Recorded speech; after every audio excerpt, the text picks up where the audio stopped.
So in your own words, describe what your new film, I'm Thinking of Ending Things, is about. I'm Thinking of Ending Things is an incredibly um, original film. It is complex and exciting in its ideas, but ultimately it's about a kind of lonely, disconnected guy and deals with issues of loneliness and disconnection and hope for connection and longing and also memory and regret and guilt and all of the things that we grapple with as humans at some point. Were you familiar with Charlie's work before doing the film, and what made you want to work with him? I have loved Charlie's films for a very long time. I'm a huge fan of his. I would do anything for him. I think he's an incredible filmmaker. I had almost worked with him in the past and it didn't quite come to be. So I'm so glad, I'm so flattered that he asked me to be a part of this. I still can't believe my luck. I think he's an incredibly original filmmaker, and it was a very freeing experience working with him. And I don't think it was just the material. I think it's Charlie. I mean, he creates an atmosphere of absolute ease on set. He's so humble and so sensitive and focused and kind of he creates a very relaxed atmosphere where you feel like you can try anything. And although he's specific in his ideas, he's also incredibly collaborative and just so open to anything that any of the actors or crew suggested. So it's really lovely to work with someone that open. He's achieved so much and has this incredible career, but I think all the best people are still, it is a collaborative endeavor making a movie, and he really is genuinely open to sharing the experience. What do you think is going on with your character psychologically when she's talking to her son? Look, my character is really trying to welcome my son's new girlfriend into our home.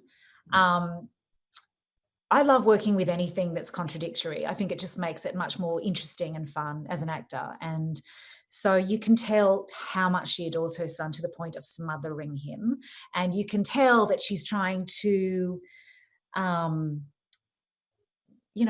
present a certain idea of herself to this new person in her space. But actually, it's just painful because for her, it just feels like loss. If this girl is in her kitchen, at her dining table, that girl is probably a threat to her because she's going to lose her son. So you can really feel her pain.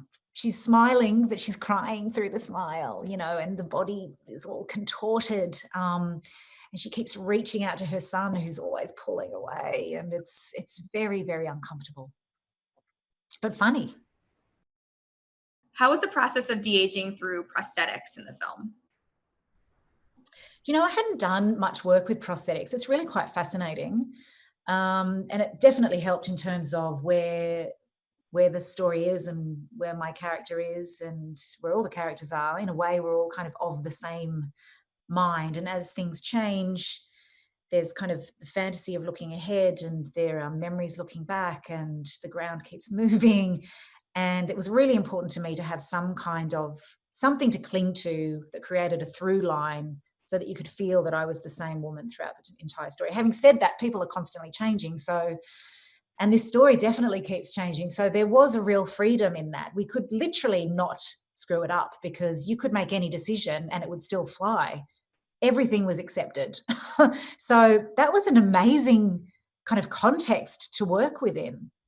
Also with the older version of myself, I think there were 4 different versions. So the eldest is 92, and just having it is a very slow experience getting all of the prosthetic makeup on, but really interesting and really quite fascinating, thinking, wow, maybe like they're working from my structure, maybe I will look like this. It was very bizarre to have kind of a jump forward to what a potential version of myself might look like. But I was very concerned that it didn't feel like a novelty, that people were going to look at it as a makeup job. And I just wanted her to feel like a real person right through to the end. So I really hope that we managed to do that, because that scene where she is older is such a beautiful moment between Jake and his mum. and really paints in a different quality to their relationship. What was the rehearsal process like? The rehearsal process was incredibly short, virtually non-existent.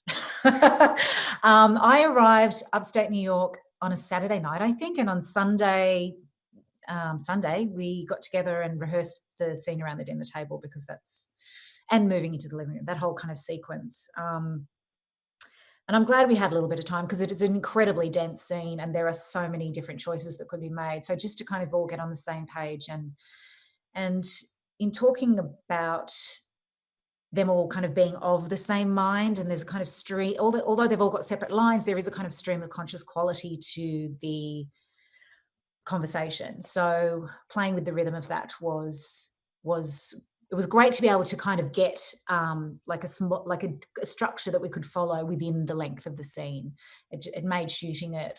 It was good to not have to think about that and allow other things to come up. I think that's the most exciting thing, when there's kind of a safe understanding of what's happening, and then on the day it takes on its own energy, and it just becomes. That's always really exciting, when something comes up that no one was ever planning.